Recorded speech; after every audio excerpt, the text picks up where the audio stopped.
demonstrated that in order to improve, we need to assess the current situation. But what were the reactions of the clubs when they found out what their stadium was like for a disabled person? They were positive in almost every case. I can think of one that was not so positive, but yeah. And in terms of being positive, did they confirm some next actions on what they wanted to improve? Yeah, I think so. In my project, I made basically a list for every club of things they needed to improve. But funding-wise, they cannot execute the bigger things nearly yet. So, but the small things, some of the clubs have implemented right away. I know of. So. Yeah, I think there was one example, we spoke about this before, where you had provided a report to a club, and they realised that there are some really easy things that they could change straight away that would make a big difference, and one of those was parking that they had installed. So yeah, even if you have a large report and there are many, many things to improve, there are also some quick wins. As a football fan yourself, you were able to explain and demonstrate to the stadium how you would use the stadium and how you would experience it as a fan. How important is it for a stadium to work with local disabled football fans in order to improve their stadium? From my experience, I know that when facilities are built, things will not be done correctly without the help of people who know stuff. Yeah, I think it's what you've highlighted in your presentation is that where local legislation is poor or insufficient, it's even more essential to, I mean, it's essential anyway, but it's really, really essential to work with local disabled people so you can understand fully how you need to ensure a fully inclusive environment. You are now the Disability Access Officer for the Icelandic FA. Congratulations. Thank you. What are your next planned activities now that you've finished this research project? I am not sure what the next steps are. I have just to hear from them back. Perhaps some of the stories you've heard today will inspire you for the next steps with the stadiums. Yeah. Thank you very much, Alexander.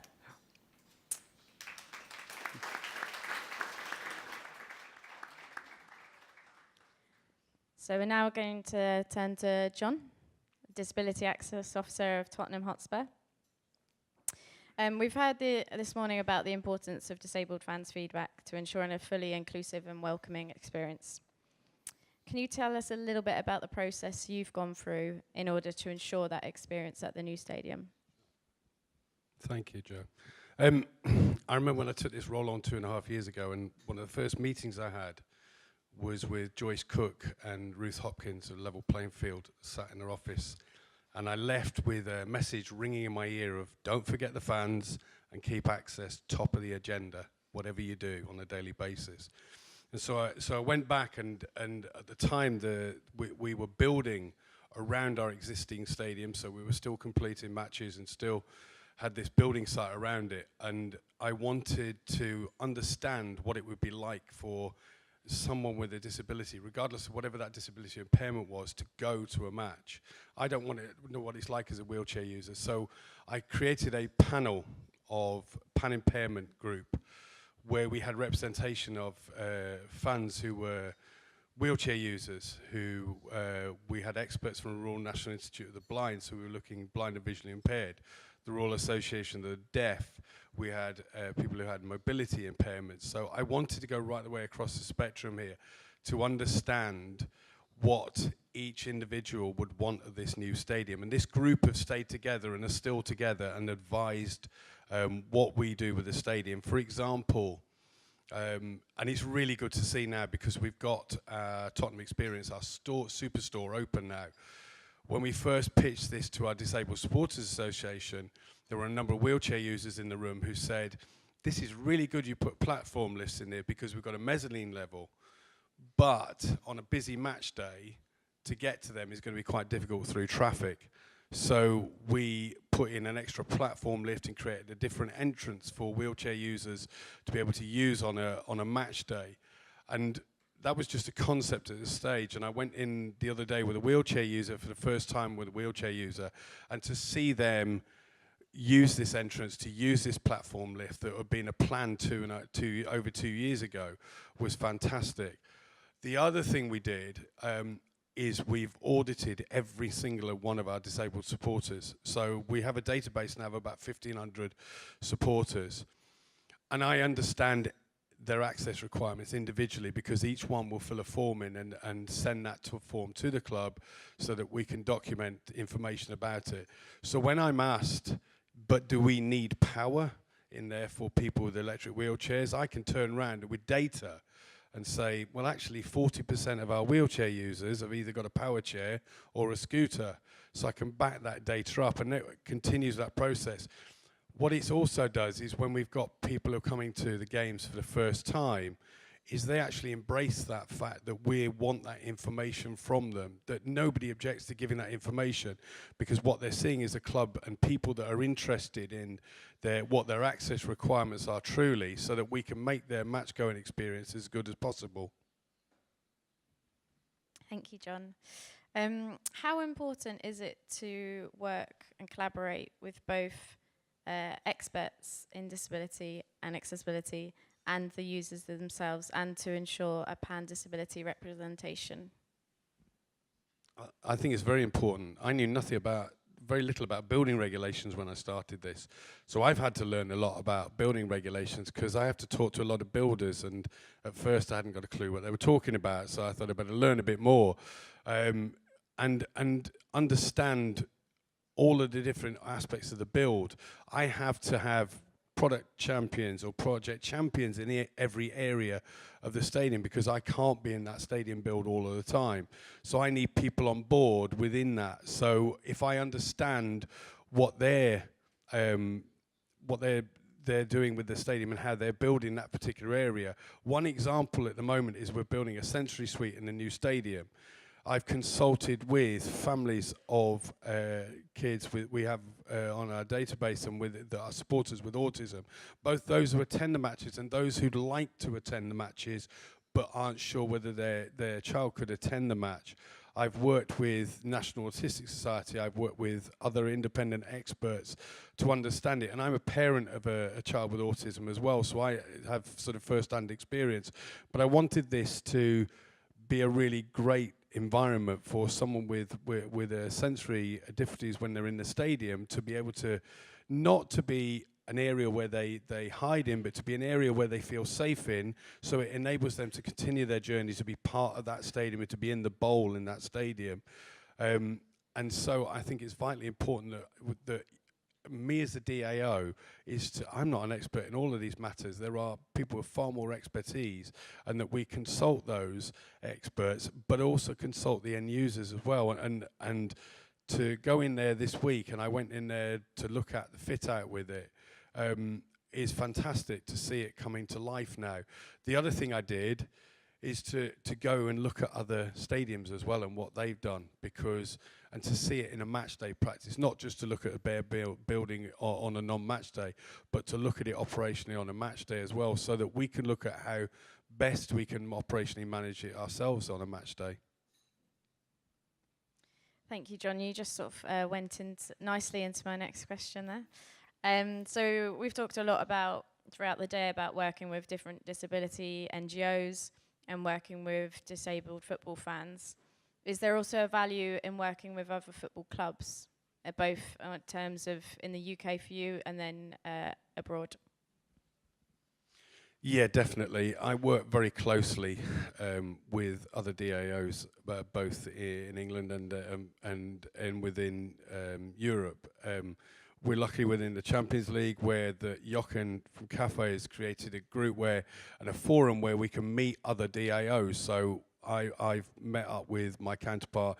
Bizarrely, out the 4 in the group, 3 of us are here today in our Champions League group, so Barcelona and Inter Milan. But it's really useful to get that information from other clubs. And I work home matches, but I also go to as many away matches, especially to stadiums I've never been to before, because it's no good me listening to feedback from a disabled supporter about a negative experience they've had if I've not been at that stadium and witnessed that.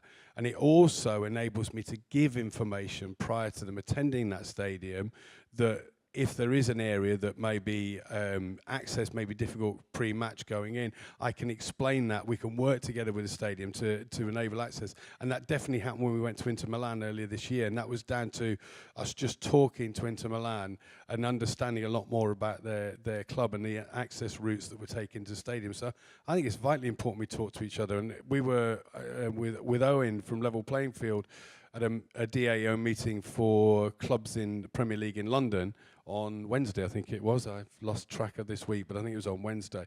But that was as a forum to share between clubs just in the London area. So I think it's vitally important we talk to each other. Thank you. And then in terms of within your club internally, have you ever faced challenges in trying to push this topic forward? As the disability access officer role, it might be seen as your sole responsibility to work on access and inclusion. Have you found any challenges in trying to convince the club of this topic? Definitely. One of the biggest challenges I've had for the last 18 months is I'm managing disability access in 2 stadiums, both Wembley Stadium on a match day and thinking about selling tickets and developing our stadium for when we return to it. So it's just understanding that on a match day that things are difficult for some fans and being able to take people on that match day journey. And I've had other members of staff and to work with me and to shadow me so that they understand it. So when the ticket office get a disabled supporter who can't get into a turnstile, for example, with a ticket and is sent all the way back to the ticket office to then queue and then get to the front of the queue to be given another ticket, explain to somebody in the ticket office that if we've got somebody near those gates and operating at those gates, that if there is a problem, that a steward's enough informed to be able to contact myself or one of my team on a match day, that person doesn't have to then make that trek all the way to the ticket office, that we can sell and we can manage that on the spot.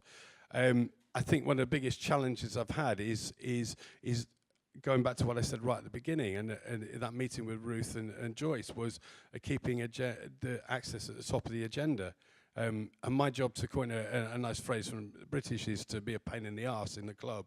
Because if I'm not being a pain and keeping the agenda at the top of the list, then who else is the voice of our disabled supporters? So I think, but that is collaborating with, and I've got really good experience within our build within the Tottenham experience with the Superstore of working together with a project manager there who's my champion. She's driven so much of that build to make sure that that's an accessible environment because she's really bought into that. And I think if you can impart that passion into others when you're not there, that makes such a difference because you can't be in every place at the same time. Thank you. So the facilities and services are designed, ready to go. Does it stop there, or is it an ongoing process? No. There will be a long list of things that are wrong when we move into that new stadium, and we won't know until we operationally manage it what we will need to do to just tweak those to make those better experience for our disabled supporters on a match day.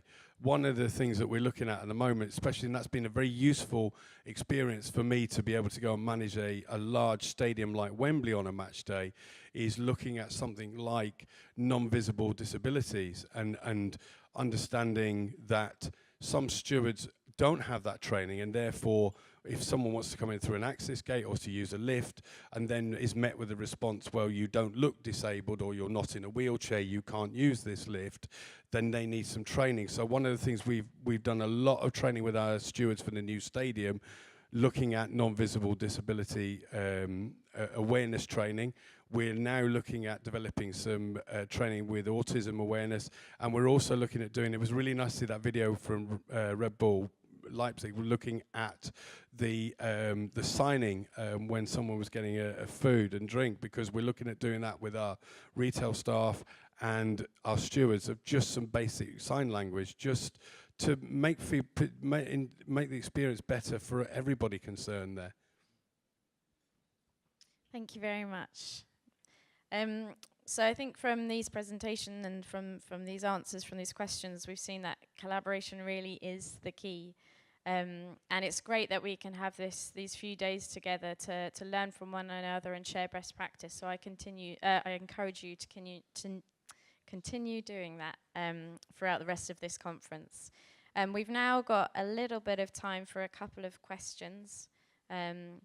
I'm going to apologise, but Ben won't be able to take any questions today. But if you've got any for John or Alexander, then please do raise your hands. So we've got one towards the front here. If you could raise your hand again, and they'll pass you the mic.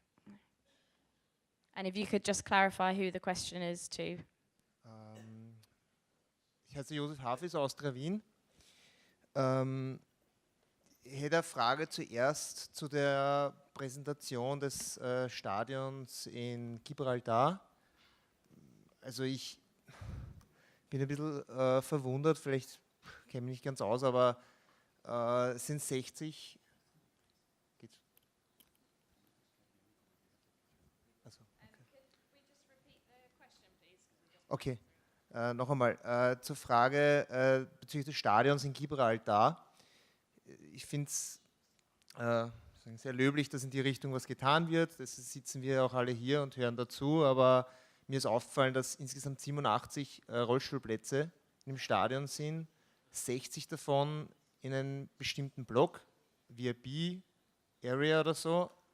Und ich finde es für die Zukunft als Beispiel einer Inklusion ist zielführender, einfach die Rollstuhlplätze oder egal welche Beeinträchtigungen man haben, im gesamten Stadion einzubauen, weil das ist das, wo ich mit den Leuten auch spreche in meiner Arbeit als Behindertenarbeiter und Fanbetreuer. Und ich will da keine politische Rede halten, aber ich glaube, es geht emotional mir halt so, wie vielen anderen, mit denen ich rede, darum, dass es eine gemeinsame Entwicklung ist sozusagen, also ein Zusammenwachsen und wenn man dann wieder Blöcke schafft, so wie das in dem Stadion meiner Meinung nach irgendwie passiert ist das recht schwierig, weil man einfach eben gemeinsam mit Leuten zusammen sein will, egal ob Einschränkung oder nicht, egal in welchem Bereich, und das ist da auch wieder erschwert. Und auch was diese separaten Zugänge betrifft, ich glaube bei Tottenham, Hotspur war das Beispiel. Also als Angebot finde ich es sehr wichtig, aber es sollte nicht sein, weil ich habe schon Vorgespräche mit anderen Vertretern hier gehabt, und dass es keine Wahlmöglichkeit gibt, sondern das führt dann auch wieder zu einem Ausschluss oder zu einer Abstufung. Und ich finde es einfach, dieses Zusammenwachsen von, warum alle hier sind und Kaffee und UEFA und FIFA, dass es ein Miteinander im Stadion ist und keine Blöcke irgendwie sich herauskristallisieren. Das ist nur mein Eindruck entstanden. Vielleicht habe ich auch nicht ganz genau das verstanden, das Modell, aber ja, danke. Also nochmal, dass man es genau erklärt von Gibraltar, wäre mir wichtig. Dankeschön.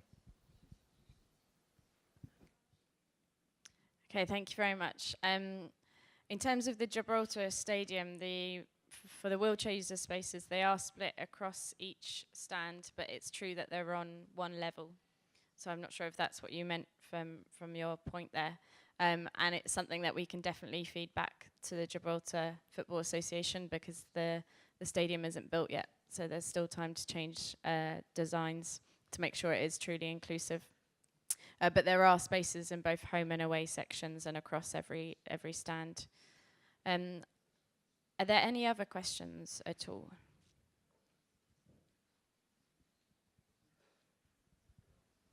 Ja, Maren Grübnau, Technische Universität Dortmund, /FC Schalke 04. Ich habe zwei Fragen. Einmal, ob in irgendeiner Form die UN-Behindertenrechtskonvention eine Rolle spielt in Ihrer Arbeit und das Thema kognitive Beeinträchtigung, Lernbeeinträchtigung, geistige Behinderung wurde heute noch gar nicht thematisiert, was mit diesem Bereich ist.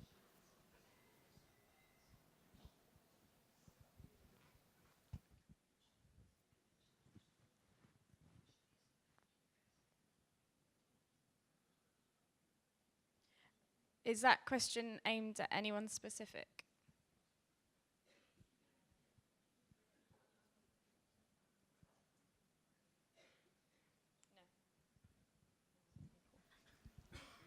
Na, das richtet sich an alle.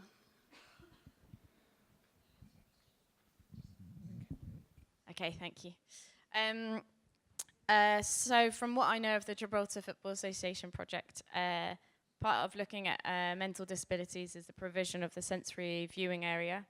They're looking to ensure that it benefits differently disabled people, so they're looking at a range of different furnitures and fittings that would benefit differently disabled people. And the UN convention, I would have to ask them on that point, because I'm not sure if it's been included. John, do you have anything to add?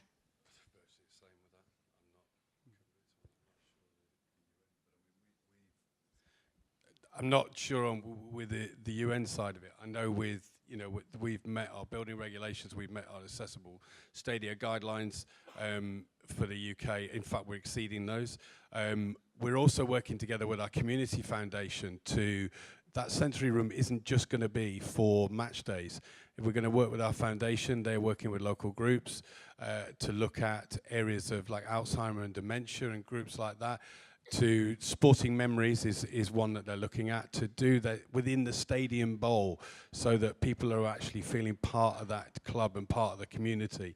So this sensory suite is not just going to be used for a match day only. It will be used throughout the week for very different groups that would require it, and indeed is being fitted out as that, so it isn't just being fitted out as a straight sensory suite.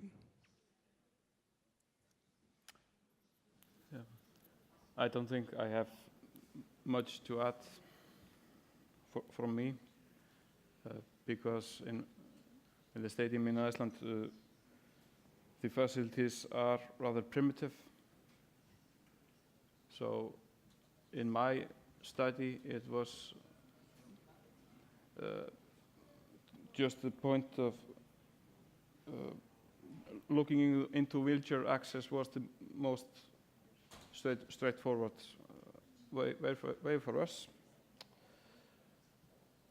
So I'm not sure what I can say more about that. I think it's a very good question, though, and I think that's the value again of working with different people. Perhaps we can talk afterwards about some further ideas of how differently disabled people, in terms of mental disabilities, can benefit from services in a stadium. And there's a question just behind at the back there. Or actually not a question, but maybe a little bit on add to the answer to the last question, if I may. So I'm Alexander's wife, and I do quite a bit of disability studies as well, and know a bit of what's going on. So just because of the UN Convention question, in Iceland the convention has been ratified but not legalized. So it's not even something we can talk about yet, sadly. So as soon as that will be legalized, I think we will try to drive that in with a huge power. And when it comes to people with mental disabilities, there has been some discussion in Iceland within football about speaking out about anxiety and all sorts of things like that. So there's some campaigns going on. But when it comes to accessibility in the stadiums and the stands, I have no clue. That's Alex's specialty. So there is something, and there is a football club in Iceland called FC Psycho, which is people with psychological illnesses and disabilities that come together to play. So just wanted to add that because I know that he doesn't know. Thank you very much. I think we've got time for just one more question, if anyone has one.